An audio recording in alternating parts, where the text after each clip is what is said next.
بسم اللہ الرحمن الرحیم۔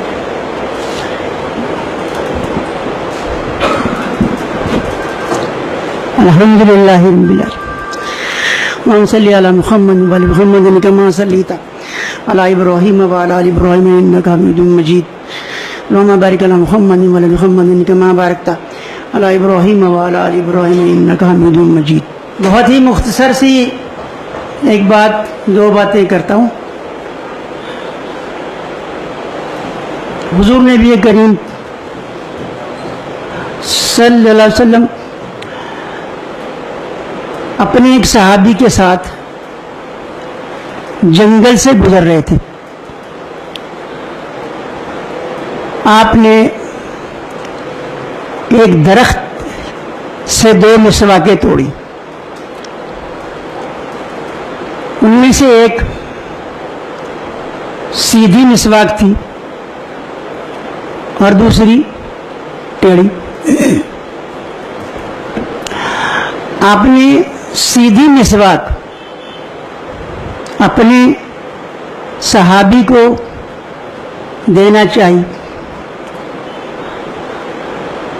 آپ کے صحابی نے عرض کیا، اے اللہ کے رسول صلی اللہ علیہ وسلم، سیدھی مسواک آپ رکھ لیں اور ٹیڑھی مجھے دے دی۔ آپ نے ارشاد فرمایا، جس طرح تمہارا جی یہ چاہتا ہے کہ سیدھی مسواک میں رکھوں، میرا بھی جی یہ چاہتا ہے کہ سیدھی مسواک تم رکھو۔ یہ ایک عجیب مثال ہے ہمارے لیے، اور اس میں جو ایک سبق چھپا ہے اسے عملی طور پر صحابہ کرام کیسے ثابت کرتے ہیں، اس کی مثال بتاتا ہوں۔ ایک اسلامی لشکر ایک بہت بڑے باغ کے پاس سے گزرا۔ لشکر نے وہاں پڑاؤ کیا۔ باغ کا مالک ایک یہودی تھا۔ اس نے جب دیکھا کہ لشکر نے پڑاؤ کیا ہے تو وہ ایک بہت بڑے ٹوکرے میں کھجوریں لے آیا اور ان کے سامنے رکھ دی کہ یہ کھائیے۔ خود بھی وہاں بیٹھ گیا اور ان کو کھاتے ہوئے دیکھنے لگا۔ خیر، لشکر نے کھجوریں کھائیں اور اپنے سفر پر آگے چل پڑے۔ کچھ دیر کے بعد یا کچھ گھنٹوں کے بعد ایک یہودی لشکر وہیں اسی طرف آیا۔ اس نے بھی باغ کے پاس پڑاؤ کیا۔ یہودی نے اس لشکر کو دیکھا تو وہ ان کے لیے بھی ایک بڑا ٹوکرا لے آیا اور ان سے کہا کھائیے۔ انہوں نے کھجوریں کھانا شروع کی۔ جب وہ کھجوریں کھا چکے تو اس یہودی نے پوچھا، کچھ دیر پہلے اس طرف سے ایک اسلامی لشکر گزرا ہے، کیا آپ لوگ ان سے جنگ کرنے کے لیے جا رہے ہیں؟ انہوں نے بتایا کہ ہاں، ہم مسلمانوں سے لڑنے کے لیے جا رہے ہیں۔ اب یہودی کی بات سننے والی ہے۔ اس نے کہا کہ تم ان لوگوں کو شکست نہیں دے سکتے، تم ان لوگوں کو کبھی بھی شکست نہیں دے سکتے۔ یہ بات سن کر یہودی حیران ہوئے اور کہنے لگے، آپ یہ بات کیسے کہہ سکتے ہیں کہ ہم ان کو شکست نہیں دے سکتے؟ اس نے کہا کہ میں نے انہیں بھی کھجوروں کا ایک ٹوکرا کھانے کے لیے دیا تھا، انہوں نے بھی کھجوریں کھائیں آپ نے بھی کھجوریں کھائیں. اس بنیاد اور میں نے دونوں کے کھانے کا طریقہ دیکھا. تو اس بنیاد پر میں کہہ سکتا ہوں کہ تم انہیں کبھی شکست نہیں دے سکتے. اور وجہ اس کی یہ ہے کہ میں نے ان کو دیکھا جب وہ کھجوریں کھا رہے تھے تو ان میں سے ہر ایک کی کوشش یہ تھی کہ ردی کھجور میں کھا لوں اور اچھی کھجور میرا ساتھی کھا لے. لیکن تم کیا کر رہے ہو؟ تم نے یہ کیا اچھی کھجوریں میں کھا لوں، ردی کھجوریں میرے ساتھی کھا لے. تو اس بنیاد پر میں کہتا ہوں کہ تم انہیں کبھی بھی شکست نہیں دے سکتے. اب دیکھیے یہاں یہ مسواک والی مثال فٹ آتی ہے یا نہیں؟ آپ نے ارشاد فرمایا جس طرح میرا جی یہ چاہتا ہے کہ تم سیدھی مسواک میں رکھوں، میرا بھی جی یہ چاہتا ہے کہ سیدھی مسواک تم رکھو. تو یہ ایک سبق تھا جس پر صحابہ کرام نے عمل کیا. ہم بھی اپنی زندگی میں ایسا کر سکتے ہیں. میں ایک دن بازار گیا، گھر والوں کے لیے کچھ سیب خریدے. گھر آیا تو گھر میں کام کرنے والی ملازمہ برتن دھو رہی تھی. تو میرا جی چاہا کہ میں اسے ایک سیب دے دوں. تو میں نے شاپر میں ہاتھ ڈالا اور سب سے چھوٹا سیب تلاش کیا اور چھوٹا سیب نکال کر اس کی طرف بڑھانے لگا تو مجھے وہ دونوں مسواکیں یاد آ گئی. میں نے دل میں کہا میرا عمل ان مسواکوں کے خلاف جا رہا ہے. میں نے وہ سیب رکھ دیا اور سب سے بڑا سیب نکالا اور اس کو دینے کے لیے ہاتھ بڑھایا. اس وقت مجھے محسوس تو ہوا کہ یہ میں کیا کر رہا ہوں، کام کرنے والی کو اتنا سب سے بڑا سیب دے رہا ہوں. لیکن دو مسواکوں نے مجھے یہی سبق دیا تھا اور میں نے وہ بڑا سیب ہی اسے دیا. یہ ہماری زندگی کی مثال ہے، صحابہ کرام کی مثالیں ہیں. تو میں انہی الفاظ پر اپنی یہ دو باتیں ختم کرتا ہوں.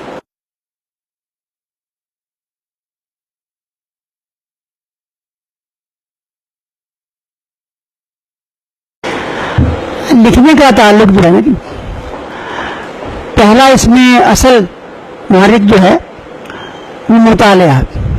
اگر ہم مطالعہ نہیں کریں گے تو لکھ بھی نہیں سکیں گے. بنیادی شرط ہے مطالعہ.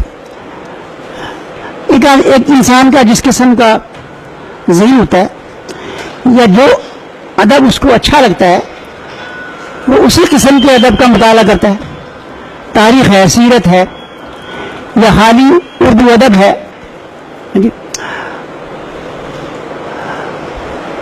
تو مطالعہ جو ہے وہ ہمیں لکھنے میں مدد دیتا ہے. جس کا جتنا زیادہ مطالعہ ہوگا وہ اتنا ہی آسانی سے لکھ سکے گا. پہلی بات تو ہوگی مطالعہ.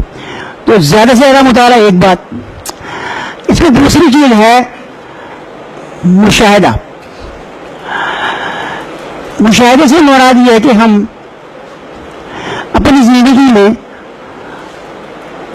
چلتے ہیں پھرتے ہیں، ایک معاشرے میں زندگی گزارتے ہیں، اس کی اونچ نیچ اچھائی برائی ہر قسم کی باتیں دیکھتے ہیں. ہم اگر بازار میں چلے جا رہے ہیں تو ہمیں ہر قسم کی مثالیں مل جاتی ہیں. تو یہ مشاہدہ بھی لکھنے میں مدد دے گا. جس کا مشاہدہ جتنا تیز ہوگا وہ اتنا ہی لکھنے میں اس کو آسانی ہوگی. اس کی ایک مثال بتاتا ہوں آپ کو، مشاہدے کی مثال، بلکہ دو. تو میں مال روڈ پر سے گزر رہا تھا لوور مال، وہاں پر عجائب گھر ہے. عجائب گھر کے باہر ایک سیاہ سے رنگ کا بت ہے. اس بت کے آگے کچھ بیٹھنے کی تھوڑی سی جگہ ہے. تو میں کچھ فاصلے پہ ابھی تھا، میں نے دیکھا کہ وہاں ایک ننگ دھڑنگ آدمی بیٹھا ہے، لنگوٹی باندھے، اور ایک شخص مجھ سے آگے ہے، وہ چلا جا رہا ہے اور آئس کریم کی کون ہاتھ میں ایسے پکڑے اس کو کھا رہا ہے. جو ہی وہ اس ننگ دھڑنگ آدمی کے پاس سے گزرنے لگا، وہ کون اس کے ہاتھ سے گر گئی. وہ اپ ٹو ڈیٹ نوجوان تھا، آگے چلا گیا. اب یہ شخص جو بیٹھا تھا ننگ دھڑنگ آدمی فوراً اٹھا، جیسے ہم کسی جانور کے آگے کوئی چیز ڈال دیتے ہیں، گوشت کی بوٹی، تو وہ فوراً جانور اس کی طرف لپکتا ہے. بالکل اسی طرح اس نے دونوں ہاتھ اور دونوں گھٹنے ٹکائے اور اس آئس کریم تک وہ پہنچ گیا. اب اس نے جو کیا وہ میرے لیے ایک عجیب بات ہے. سکتے میں آ گیا. اس نے کیا کہ نیچے جھک کر ایسے اس کو اپنی زبان سے آئس کریم کو چاٹنا شروع کیا. تو میرے پاؤں وہاں جم گئے، میں ایک قدم بھی آگے نہ اٹھا سکا، جبکہ میرے آس پاس سے پتہ نہیں کتنے آدمی گزر رہے تھے. انہوں نے اس منظر کی طرف توجہ بھی نہیں کی، کوئی میرے علاوہ کوئی نہ رکا، اور میں اس وقت تک وہاں کھڑا رہا جب تک کہ اس نے ساری آئس کریم اپنی زبان سے چاٹ نہیں لی. تو دیکھیں یہ ایک مشاہدہ ہے.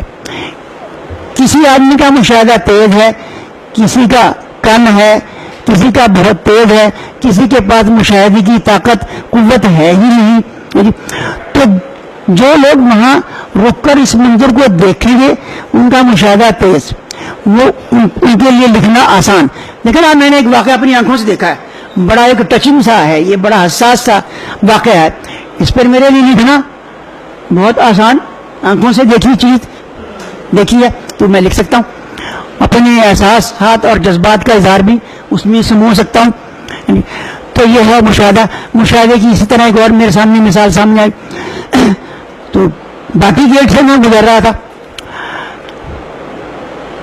لاہور، میں نے، اور گرمی کے دن تھے، میں نے ایک ریڑھی دیکھی. اس پر ریڑھی والے نے تربوز کاٹ کاٹ کر، چھلکے اتار کر برف کے بلاک پر رکھے ہوئے تھے، اور خالی گلاسوں میں تربوز کا پانی بھی بھر کے رکھا تو لوگ پی لیتے خرید کر. اور اپنی ریڑھی کے ساتھ ہی نیچے اس نے وہ چھلکے پھینکے ہوئے تھے جو تربوزوں پر سے اس نے کاٹے تھے. اب آپ کو پتا ہے جب ہم تربوز کو کاٹتے ہیں تو اس پہ تھوڑی بہت سرخی بھی لگی رہ جاتی ہے، لالی بھی رہ جاتی ہے. تو میں نے دیکھا کہ اسی وقت ایک گائے تیزی سے ان چھلکوں کی طرف بڑھی. ایک گائے بڑھی، دوسری طرف سے ایک آدمی سائیکل سے اترا. اس نے اپنی سائیکل سٹینڈ پہ کھڑی کی اور ان چھلکوں کے پاس بیٹھ گیا. اب اس شخص نے وہ چھلکے اٹھا کر وہ سرخی جو چھلکوں پہ بچی تھی اس کو کھانا شروع کر دیا. گائے کی کوشش یہ تھی کہ میں چھلکے کھا لوں، اور وہ آدمی چاہتا تھا کہ ان چھلکوں کی سرخی پہلے میں کھا لوں. اب میرے پاؤں پھر وہاں جم گئے. تو میں دیکھتا رہا. جب اس نے ساری سرخی تمام چھلکوں پہ سے صاف کر لی تب وہ بندہ اٹھا، اور جو ہی وہ اٹھا اس کی گود میں سے چرگے کا ایک پیکٹ نیچے گر پڑا. چرگا جانتے ہیں نا؟ چرگا کیا ہوتا ہے؟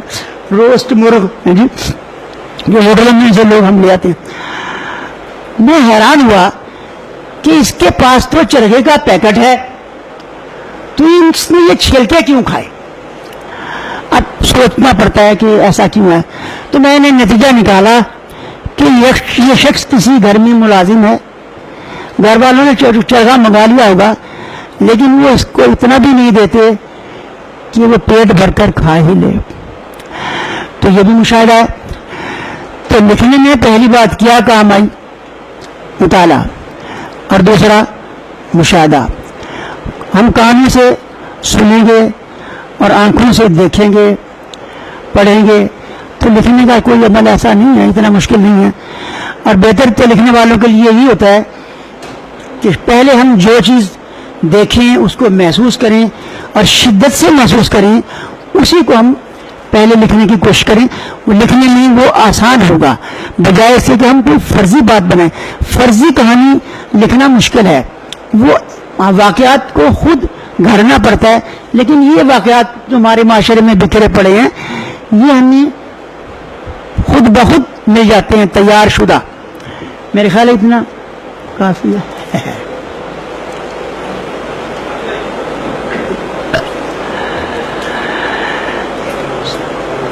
یہ جو مصنف اور ناول نگار حضرات افسانے اپنے ذہن سے بنا کر لکھتے ہیں، کیا یہ جھوٹ میں شمار نہیں ہوتے؟ اور کیا شریعت میں یہ طریقہ یعنی کہ ناول اور افسانے لکھنا جائز ہے؟ ان کا سوال یہ. عربی میں ایک کتاب ملتی ہے، وہ عربی سکھانے کے لیے علماء کہتے ہیں بہترین کتاب ہے. مجھے اس کتاب کا نام معلوم نہیں سکتا. تو ہمارے علماء کہتے ہیں کہ اس کتاب میں سارے قصے فرضی ہیں. تو چلیے ہم زبان سیکھنے کے لیے تو پڑھ سکتے ہیں، آداب سیکھنے کے لیے تو پڑھ سکتے ہیں، اس میں ناجائز والی بات کون سی ہے؟ دوسری بات، ہم اپنی کتابوں میں یا ناولوں میں یا کہانیوں میں جو باتیں لکھتے ہیں وہ ایک مثال کے طور پہ ہوتی ہے. ہم مثال بیان کرتے ہیں کیونکہ معاشرے میں ہم نے یہ بات محسوس کی، ہم اس کو اپنے الفاظ میں لکھ رہے ہیں. معاشرے میں جو بات ہم نے محسوس کی اسے ہم کہانی بنا کر یا ناول بنا کر اپنے الفاظ میں پیش کر دیتے ہیں، تو اسے ہم جھوٹ نہیں کہہ سکتے، لہذا ناجائز بھی نہیں کہہ سکتے. یا پھر فتویٰ لے لیا جائے پہلے. ہاں،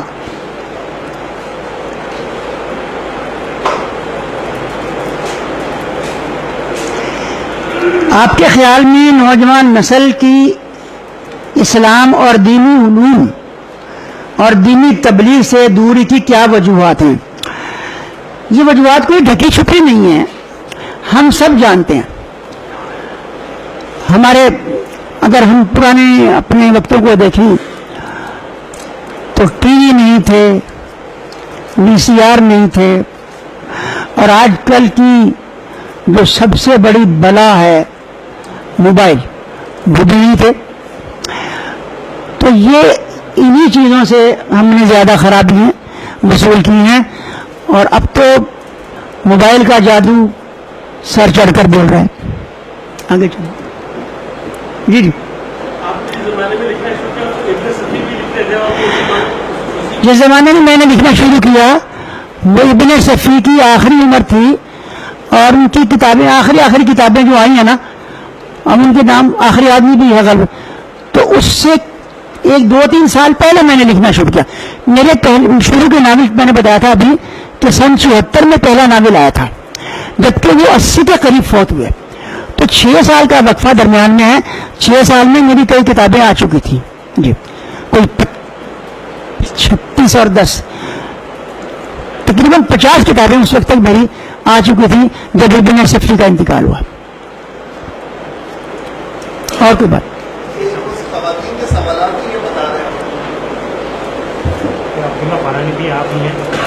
جی الحمدللہ عبداللہ فارانی میں ہوں.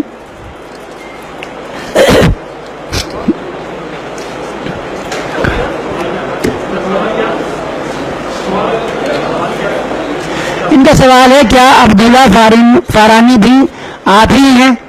میں نے جواب دیا جی الحمدللہ عبداللہ فارانی بھی نہیں. اس کی وجہ بھی بتا دیتا ہوں. اصل میں جب کوئی انسان کسی رسالے کا مدیر بنتا ہے تو وہ بعض اوقات اسے ایک سے زائد ناموں سے لکھنا پڑتا ہے. مجبوری ہوتی ہے، کوئی اچھی کہانی نہیں ملی، کوئی اچھا مضمون نہیں ملا، تو اب وہ کیا کرے گا؟ دوسرے نام سے ایک کہانی لکھے گا، لگا دے گا، اپنا کام چلائے گا. یہ کام چلانے کا مسئلہ ہے. کیا آپ اب بھی لکھ رہے ہیں؟ اگر ہاں تو کیا صرف خاص نمبری لکھتے ہیں، اور آخر انسپیکٹر جمشید محمود فاروق فردانہ وغیرہ بوڑھے کیوں نہیں ہوتے؟ ہم بوڑھے ہو گئے انہیں پڑھ پڑھ کے. تو ہاں، اس کی یہ کوئی ایسی عجیب بات نہیں ہے. یہ جو کردار ہیں وہ میں نے پہلے بتایا کہ یہ ایک مثال ہے. اب ہم مثالی کرداروں کو اپنی عمر کے ساتھ ساتھ اگر بڑا کریں گے تو کیا فرزانہ بوڑھیا فردانہ کی اصل کرے گی؟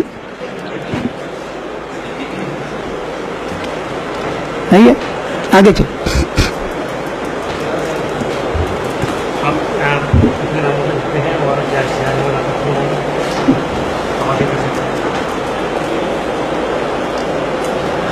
جاسوسی ناول لکھنے کے بعد دین کی طرف رغبت کی کیا وجہ ہوئی؟ میں نے ایک ناول لکھا تھا وادی مرجان. جب میں نے یہ ناول لکھا تو 2 ہٹے کٹے نوجوان مجھ سے ملنے کے لیے آ گئے. کہنے لگے کہ یہ ناول آپ نے لکھا ہے؟ میں نے کہا ہاں. اس نے کہا یہ آپ نے ہمارے خلاف لکھا ہے. میں نے کہا جی آپ کون ہیں؟ کہ ہم ایم ڈی ہوتے ہیں. میں نے کہا ایم ڈی کون ہے؟ کہ جی مردائی. میں نے کہا میں نے یہ مردائیوں کے خلاف نہیں لکھا بلکہ ایک ایسے شخص کے خلاف لکھا ہے جس نے نبوت کا جھوٹا دعویٰ کیا تھا. قادیانی بھی یہی کیا تھا نا.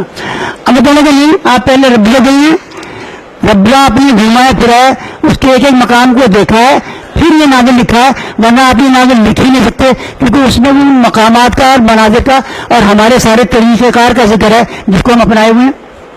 اس پر مجھے حیرت ہوئی تھی. میں نے ان سے درخواست کی تھی کہ میں ربوے تو نہیں گیا لیکن میں چاہتا ہوں کہ ربوہ دیکھوں. پھر میں وہاں ربوہ دیکھنے کے لیے گیا. اس کے بعد ختم کے علماء کرام سے ملا. یہاں سے یہ میری جو دینی زندگی اللہ تعالیٰ کی مہربانی سے شروع ہے. ٹھیک ہے.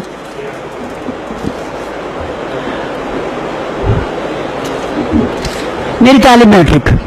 آپ کتنے ناموں سے لکھتے ہیں؟ کیا اشتیاق آداب؟ اشتیاق میرا اصلی نام ہے، عبداللہ فارمی میرا قلمی نام ہے. میرے قلمی نام کچھ اور بھی ہو سکتے ہیں.